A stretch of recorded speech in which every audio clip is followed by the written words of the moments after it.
Only a few decades ago, Dubai was just a small desert city. In the 1970s and 80s, it had only one landmark building, the Dubai World Trade Center. Back then, the economy depended almost completely on oil. But Sheikh Mohammed knew oil would not last forever. For Dubai to survive, it needed something else. That something was global tourism and real estate. So he came up with a bold vision. He wanted to transform Dubai into a futuristic city. A city filled with record-breaking landmarks and luxury attractions. The first steps toward transformation. Dubai's transformation started with stunning projects.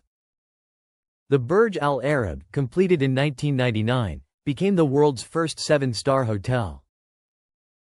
Later came the Burj Khalifa, the tallest building in the world. Both projects carried a clear message.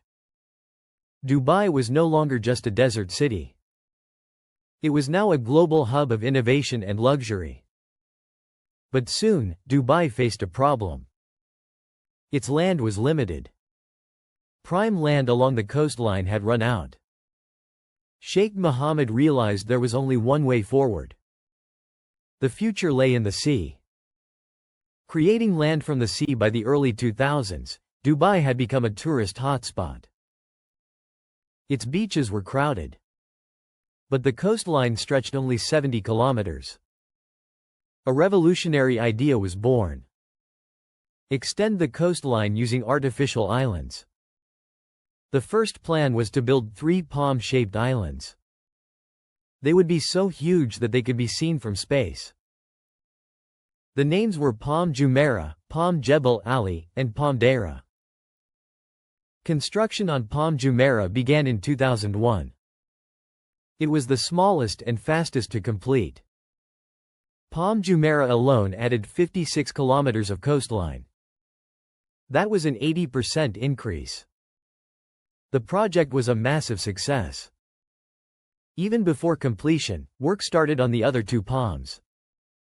But then came something even more ambitious.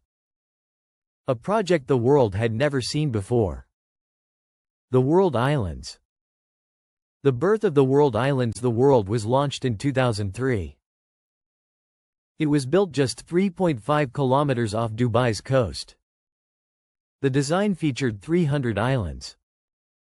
Together, they formed a map of the Earth. Each island represented a country or continent. Investors could literally buy their own country. Imagine owning Australia or India in the Arabian Gulf. The islands were marketed as an ultra-exclusive paradise. Celebrities, royals, and billionaires lined up to buy. Some wanted personal mansions. Others planned luxury hotels and beach resorts. The prices were staggering. Small islands cost $15 million. Larger ones went up to $50 million. By 2008, more than 60% of the islands had already been sold. The engineering challenge. But why were the islands so expensive? Because building them was an engineering miracle. Constructing even one artificial island is difficult. Here, engineers had to build 300. And not in calm waters, but in the rough Persian Gulf. Each island required enough sand to fill a stadium. Stones used weighed as much as 550,000 train engines. The total project covered 9 kilometers by 6 kilometers. The cost was a jaw-dropping $14 billion. With that money, Dubai could have built 9 Burj Khalifas. Or 7 Burj Al Arab hotels. But Sheikh Mohammed wasn't chasing records. He wanted paradise on water. Where it all went wrong. 1. The design problem. The first disappointment came with the design. Investors realized the islands didn't really resemble the world map. Many shapes looked inaccurate. Countries were barely recognizable. This frustrated investors. 2. The 2008 financial crisis. Then came the global financial crisis of 2008. The world was officially launched with fireworks that year. But at the same time, property prices collapsed. Investors backed out. Billionaires froze their plans. No one wanted to risk construction in uncertain times. 3. The sinking islands. As years passed, another problem appeared. The islands started sinking back into the sea. Erosion ate away at their foundations. Satellite images showed parts of the world disappearing. Media reports spread fast. Investor confidence collapsed completely. 4. Environmental damage. Engineers revealed a bigger problem. The sand was dredged from the Persian Gulf. This changed natural wave patterns. The result was erosion not just on the islands, but also on Dubai's natural coastline. Satellite images from 2002 showed a smooth shoreline. By 2008, erosion had scarred the coast. The government had to build artificial seawalls. The damage was severe. Dubai refunded investors of Palm Jebel Ali. The Palm Jumeirah project was halted.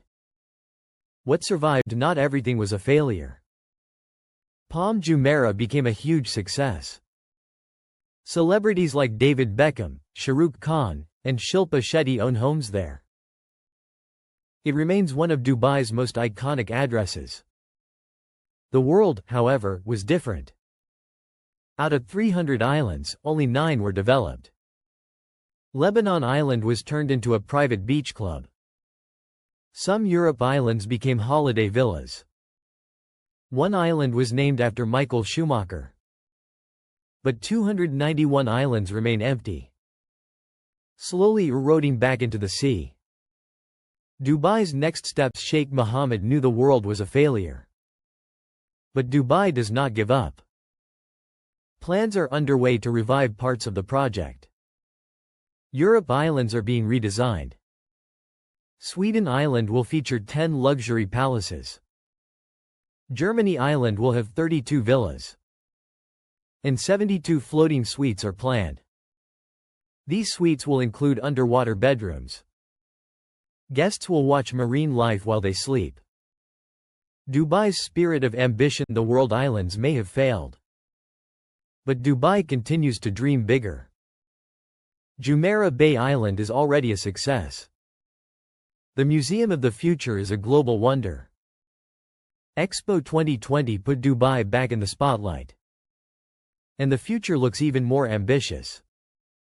Dubai is planning the world's first dynamic tower. A skyscraper with rotating floors. Residents will enjoy 360-degree views of the city. Conclusion. The story of the world islands is inspiring but cautionary. It shows how far human ambition can go. Building a world map in the sea is no small dream. But it also shows the risks of fighting nature and the danger of global economic shocks. Dubai may have lost one battle with the world, but it hasn't lost the war. The city keeps reinventing itself. Failures become stepping stones for success. Because if one thing is certain about Dubai, it never stops dreaming.